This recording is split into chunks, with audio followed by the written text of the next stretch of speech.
Je vais présenter 3 toiles que j'ai peintes, mais par contre à la caméra ça rend pas très bien, des fois ça fait des contrastes pas top, donc ça aura l'air peut-être un peu sombre, mais bon, tant pis. Cette toile représente un cimetière des idées, les idées étant représentées par des architectures. Puisque une idée va se construire sur la base d'autres idées. Donc on a une idée ici, elles vont s'affronter pour donner naissance à une nouvelle idée, laissant derrière elles une idée en ruine, des cadavres d'idées. Donc là c'est un peu ce que j'ai essayé de représenter.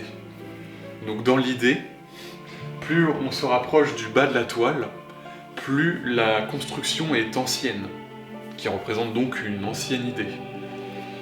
Et plus on se rapproche du haut, vers le ciel, plus l'idée, la construction est récente. Je dis dans l'idée, puisque en fait je me suis un petit peu trompé au niveau de la datation des architectures, mais bon c'est pas grave, tant pis.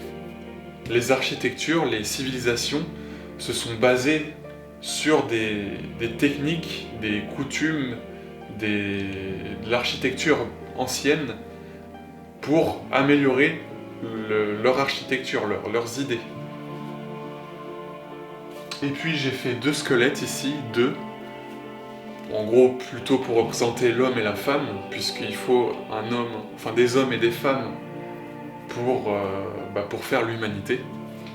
Et puis les coquelicots qui poussent autour là pourraient représenter le sang des batailles, le sang versé pour la construction de l'humanité, de ses architectures et de ses idées qui évoluent.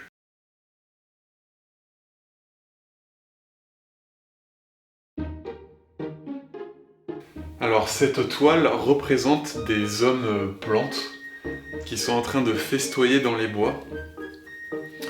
Et on peut voir qu'ils alimentent un feu avec des livres. Et en fait ces hommes plantes représentent la nature. Et les livres représentent le savoir humain, les connaissances, ce qu'on croit savoir. Et cela veut dire qu'en fait la nature elle se moque des connaissances humaines. La nature elle marche, elle fonctionne sans l'humain. Et donc c'est pour ça que la nature se moque, elle festoie, elle brûle les livres en disant à l'humain tu es ridicule avec tes vertus, tes soi-disant vertus, tes soi-disant connaissances, regarde ce que nous on en fait. On n'a pas besoin de ça pour faire un écosystème, un ensemble cohérent qui existe et qui se perpétue dans le temps. Mais d'un autre côté, il y a besoin de ces connaissances humaines pour pouvoir faire la fête, pour pouvoir en profiter. Puisque c'est grâce à ces connaissances humaines qui alimentent le feu, qui éclairent cette fête et qui nous permet de s'amuser.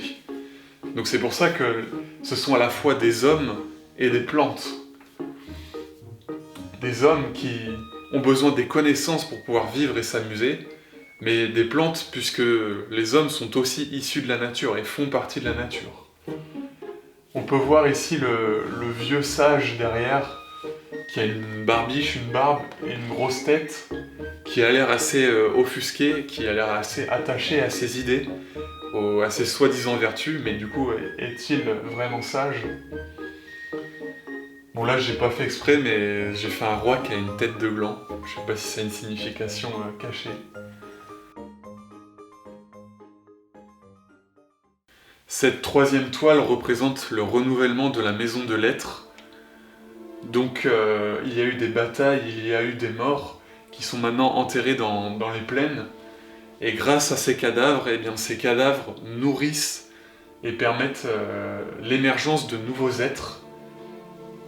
Donc là, j'ai fait des coquelicots. J'ai fait des coquelicots parce que j'aime bien ce rouge pétant, ce rouge qui pour moi peut symboliser le sang. Et le sang, c'est pour moi de la vitalité, quelque chose de vivant. Et pour que ce soit encore plus vivant, eh bien, j'ai ajouté une touche de vent qui vient balayer tout ça. Et on peut voir les pétales qui s'envolent. Et on peut se dire que les graines s'envolent aussi pour permettre de faire de nouveaux êtres plus loin.